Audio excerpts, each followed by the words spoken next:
Subramanian sir, வணக்கம். வணக்கம். இந்த பட்ஜெட்டில் இன்றைக்கு பார்க்கின்ற போது பலவேறு மாற்றங்கள். மூத்த ஊடகவியலாளர் பொது உடைமைவாதி ஐயா அவர்களுக்கு அதில் ஒரு மன திருப்தி அல்ல. ஒரு ஆடிட்டர், நீங்கள் எப்படி பார்க்கின்றீர்கள் இந்த பட்ஜெட்டை? ஆக்சுவலாக இது ஒரு சவாலான பட்ஜெட். மத்திய நிதி அமைச்சருக்கும் சரி, என்டிஏ அரசாங்கத்துக்கும் சரி. ஏன்னா ஒரு கடந்த ஒரு வருடமாக அந்த தேர்தல் நடந்து முடிந்து அதற்கப்புறமா ஒரு 6 மாதங்கள் தான் போன வருடத்துல இருந்தது. இந்த வருடத்துல இருந்தது அவர்களுக்கு என்னென்ன கொள்கைகளை மக்களுக்கு எடுத்து செல்ல வேண்டும், நிதியை ஒதுக்க வேண்டும், அந்த மாதிரியான காலம் இந்த வருஷத்துல அவங்களுக்கு ஒரு 6 மாதங்கள் தான் கிடைச்சது. போன ஜூலைல தான் பட்ஜெட் தாக்கல் செய்தார்கள், ஜூலை 23ஆம் தேதி. அதற்கப்புறம் பாத்தீங்கன்னா ஆகஸ்ட்ல தான் நிதி ஒதுக்கீடு பண்ணியிருப்பாங்க. ஸோ அந்த கடந்த ஒரு 6 மாதங்களுக்குள்ள இன்னும் இந்த மார்ச்சே முடியல நமக்கு இன்னும். ஸோ அதுக்குள்ள இவங்களால எப்படி இந்த பொருளாதாரத்தை மீட்டெடுக்க முடியும்? அதுவும் இப்ப பாத்தீங்கன்னா அமெரிக்க தேர்தல் நடந்திருக்கிறது. ஸோ அமெரிக்கா தாக்கம் சைனாவை நோக்கி போய் கொண்டிருக்கிறது. ஸோ அப்படி இருக்கும்போது டாரிஃப்லாம் சைனால போட்டிருக்கிறாங்க. ஸோ இங்கே உள்ள முதலீடுகள் எல்லாம் அமெரிக்காவுக்கு எடுத்துன்னு போயிட்டாங்க. ஆக்சுவலா ஏன்னா அமெரிக்கால மேக் இன் அமெரிக்கா மாதிரி அமெரிக்கா ஃபர்ஸ்ட் அப்படின்ற ஒரு கான்செப்ட்ல ட்ரம்ப் அவர்கள் அவங்களோட கொள்கை முழக்கமா எடுத்துன்னு போயிட்டாரு. அனைத்து நாடுகளிலும் பாத்தீங்கன்னா அமெரிக்காவுக்கு முதலீடுகள் திரும்ப போய்விட்டன. அப்படி இருக்கும்போது இவர்களுக்கு ஒரு பெரிய நெருடல் தான் ஆக்சுவலா இந்த பட்ஜெட் போது. அதாவது இப்ப நம்மளோட 4.9% பிஸ்கல் டெபிசிட் இருக்கும் சொன்னாங்க போன வருஷத்துல பட்ஜெட் தாக்கல் செய்யும் போது. அது 4.8ல இப்ப மெயின்டைன் பண்ணிருக்காங்க வச்சுக்கோங்களேன். சோ அப்படி இருக்கும்போது இவர்களால் எப்படி வரிச்சலுகையை கொடுக்க முடியும்? மெயினா அதுதான், வரிச்சலுகை எப்படி கொடுக்க முடியும்னு யோசிச்சேன். ஆனா அதையும் தாண்டி ஒரு 1,02,600 கோடி ரூபாய்களுக்கு வரிச்சலுகைகள் கொடுத்திருக்காங்க. கரெக்டா சொல்லணும்னா 1,00,000 கோடி ரூபாய்கள் இன்கம் டாக்ஸ் மூலமாக, தனிநபர் வருமானத்தின் மூலமாகவும், ஒரு 2,600 கோடி ரூபாய் கஸ்டம்ஸ் டியூட்டிகள் மூலமாகவும் மக்களுக்கு வரிச்சலுகை அனுப்பிச்சிருக்கிறார். அது ஒரு மிகப்பெரிய ஒரு வரவேற்பை மக்கள்கிட்ட பெற்றிருக்குங்க. அதாவது இப்ப மத்த இண்டஸ்ட்ரீஸ்க்கு கொடுக்கலையே அவங்களுக்கு மன வருத்தம் இருக்கு. எல்லாரையும் சாட்டிஸ்ஃபை பண்ணிட முடியாது. ஆனா குறிப்பாக தனிநபர் வருமானம் மக்கள் ரொம்ப எதிர்பார்த்த ஒன்று. ஆக்சுவலா எதிர்பார்த்ததுல ஒரு சந்தோஷம் மிகுந்த ஏமாற்றம் வச்சுக்கோங்களேன். ஏன்னா இவ்வளவு 7 லட்சம் தான் வருமான உச்சவரம்பு இருந்தது. அதை 12 லட்சமாக மாற்றி இருக்கிறார்கள்.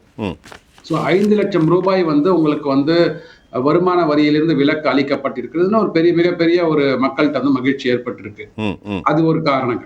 ரெண்டாவது பாத்தீங்கன்னா மிக முக்கியமா ஹெல்த் செக்டார்ல ஒரு 36 லைஃப் சேவிங் ட்ரக்ஸுக்கு 0% கஸ்டம் டியூட்டி. நீங்க இப்போ வெளிநாடுகளிலிருந்து இறக்குமதி பண்ணிக்கலாம் 36 லைஃப் சேவிங் ட்ரக்ஸுக்காக, உயிர்காக்கும் மருந்துகளுக்கு. இன்னும் ஒரு 6 உயிர்காக்கும் மருந்துகளுக்கு 5% குறைத்து இருக்கிறார்கள் கஸ்டம்ஸ் டியூட்டியை.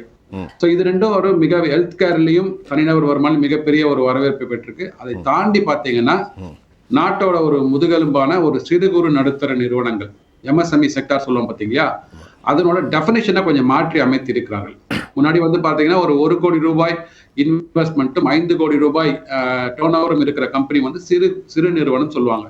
இப்ப அதை ஒரு 2.5 மடங்கு உயர்த்தி, அதே மாதிரி ஸ்மால் இண்டஸ்ட்ரீஸ்க்கு 2.5 மடங்கு உயர்த்தி, மீடியம் இண்டஸ்ட்ரிக்கும் 2.5 மடங்கு உயர்த்தி அவங்கள நிறைய கம்பெனிகளை இந்த எம்எஸ்எம்இ செக்டாருக்குள்ள கொண்டு வந்தனால என்ன ஆகும்னா, போன வருஷத்துல உங்களுக்கு எல்லாருக்கும் தெரியும் ஒரு சட்டம் கொண்டு வந்தாங்க. எந்தெந்த கம்பெனிகள் எல்லாம் எந்தெந்த நிறுவனங்கள், அது கம்பெனியா இருக்கணும் தனிநபரா இருக்கலாம், அவர்கள் எம்எஸ்எம்இக்கு பணப்பட்டுவாடா அவங்களோட இன்வாய்ஸ் பேமெண்ட்டை 45 நாட்களுக்குள்ள கொடுக்கல அப்படின்னா அவர்களுக்கு இன்கம் டாக்ஸ்ல கழிவு கிடையாது அப்படின்னு சொல்லிட்டு ஒரு சட்டத்தை கொண்டு வந்தாங்க. அந்த சட்டத்தை சில பேர் நிறைவேற்றி கொண்டிருக்கிறார்கள். அரசாங்கமே நிறைவேற்ற மாட்டாங்க. தமிழக அரசாங்கம் கூட அதை மதிக்க மாட்டாங்க வச்சுக்கோங்களேன்.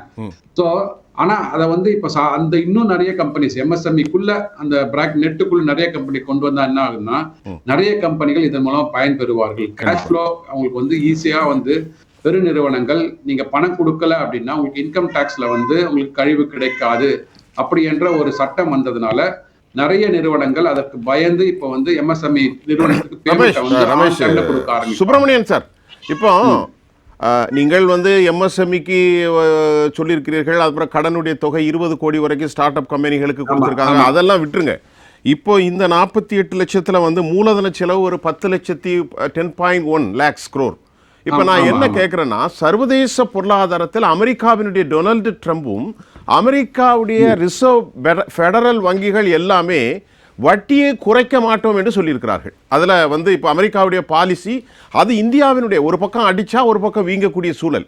அது மட்டும் இல்லாமல் இந்தியாவிற்கு பல்வேறு சிக்கல்கள் சர்வதேசம் இந்த வருஷம் 25-26ல் சர்வதேச பொருளாதாரத்தில் மிகப்பெரிய மந்தநிலை ஏற்படும் என்று சொல்லப்படுகின்றது இந்த வருஷம்.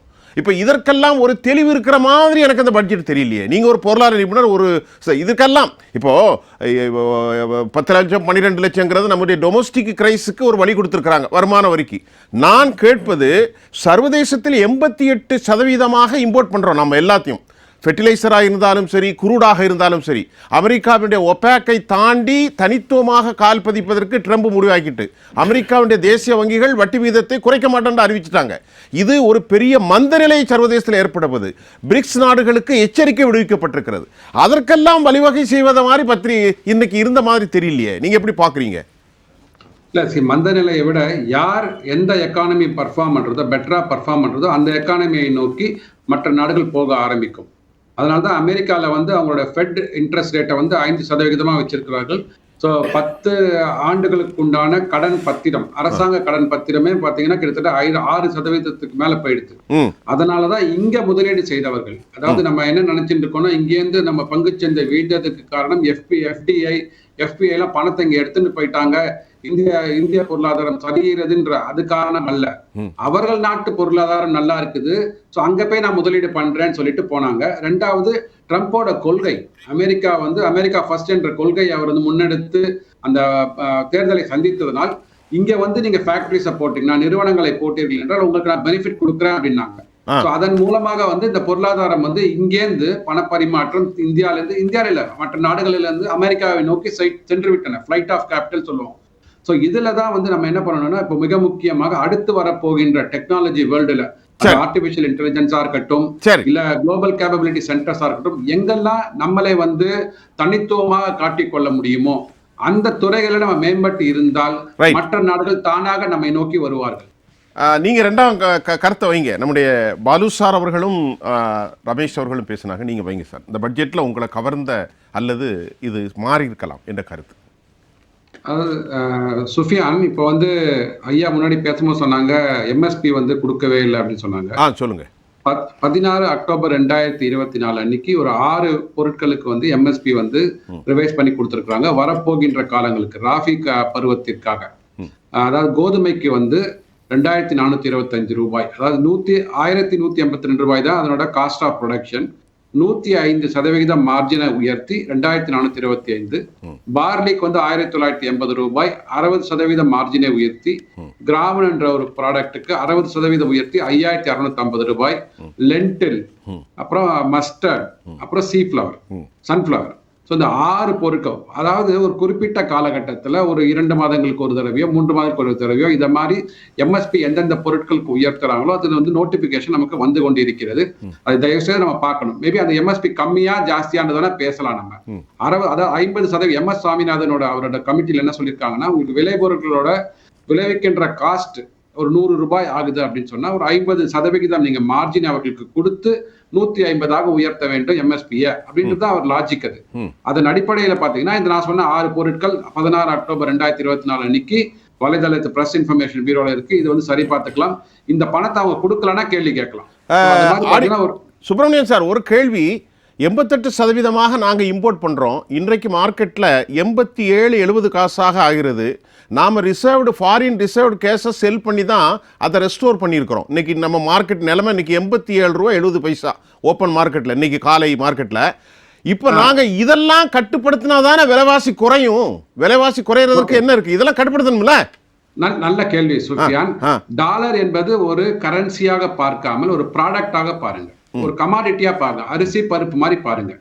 ஏன்னா டாலர் நீங்க மட்டும் நான் மட்டும் வந்து இம்போர்ட் பண்ணல. டாலரின் மூலமாக உலகத்துல உள்ள அனைத்து நாடுகளும் டாலரை வந்து பே பண்ணி தான் க்ரூட் ஆயில வாங்குறாங்க. அதனால அது பேர் பெட்ரோ டாலர்.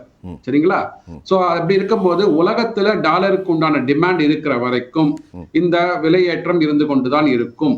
அதாவது நீங்க பாத்தீங்கன்னா கடந்த 2024 டாலருக்கு அகேன்ஸ்டா மற்ற கரன்சிகள் வீழ்ச்சி அடைந்த விகிதம் 8-12%. நம்ம வீழ்ச்சி அடைந்த சதவிகிதம் வந்து 3% தான். 3% 3-3.5% சுப்பிரமணியன் சார் 2004 2017 வரை 44 ரூபாயிலிருந்து 58. இப்பொழுது நம்முடைய வீழ்ச்சி 29 விழுக்காடு. நீங்கள் 2004 2024 பாருங்க, 44 ரூபாய் எங்கே இருக்கின்றது? இப்பொழுது 87 ரூபாய் 70 பைசா எங்கே இருக்கிறது சொல்லுங்க. 2 மடங்கு 46 44 2004 டாக்டர் மன்மோகன் சிங், இப்பொழுது 87 ரூபாய் 70 பைசா. சொல்லுங்கள் சொல்லுங்கள். எத்தனை வருடங்கள் ஆயிருக்குங்க? எத்தனை வருடங்கள் நீங்க தான் சொல்லணும். எத்தனை வருடங்கள் ஆயிருக்கு சொல்லுங்க.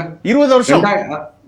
20 வருஷத்துல எவ்வளவு ரூபாய் உயர்ந்து இருக்கிறது சார்? மோடி அவர்களுடைய ஆட்சி 2002 ரூபாய் ஐயா 5%.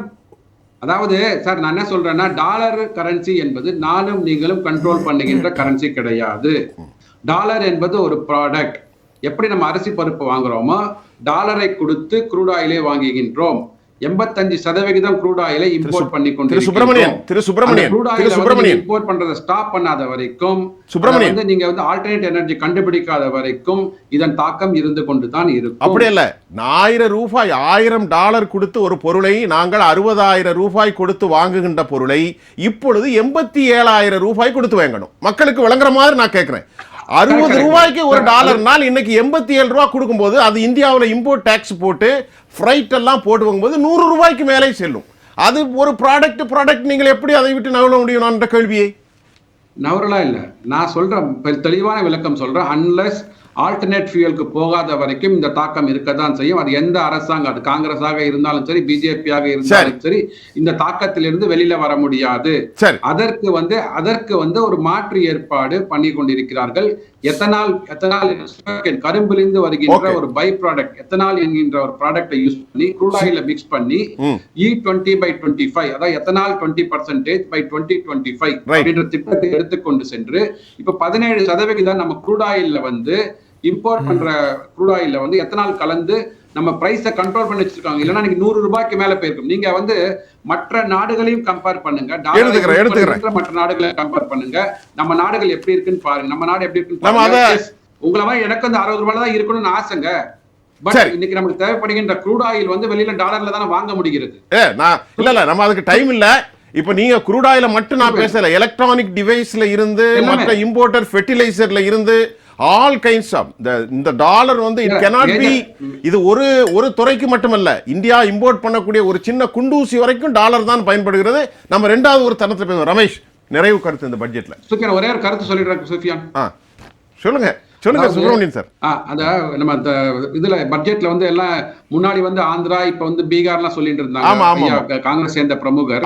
நான் என்ன சொல்றேன்னா, இப்ப பீகாருக்கு ஒரு கிரீன்ஃபீல்ட் ஏர்போர்ட் கொடுத்ததுனாலேயே அதை வைத்துக்கொண்டு வருகின்ற தேர்தலில் வந்து பிஜேபிக்கு ஆட்சி அதிகாரத்தில் அமர்த்திடுவாங்கன்ற வந்து ஒரு குறைவான மதிப்பு போட வேண்டாம். சரி, அப்படி போடுறோம் அப்படின்னா ஈரோடு கிழக்கு தேர்தலில் செப்டம்பர் 2023 அப்ப நடந்த தேர்தலில் வந்து 1000 ரூபாய் மகளிர் உரிமை தொகை கொடுத்து அப்ப EVK இளங்கோவன் ஐயா வென்றது வந்து இதன் பணம் கொடுத்துதான் வின் பண்ணாரு. நம்ம இன்டைரக்டா ஒத்துக்கிறோமா?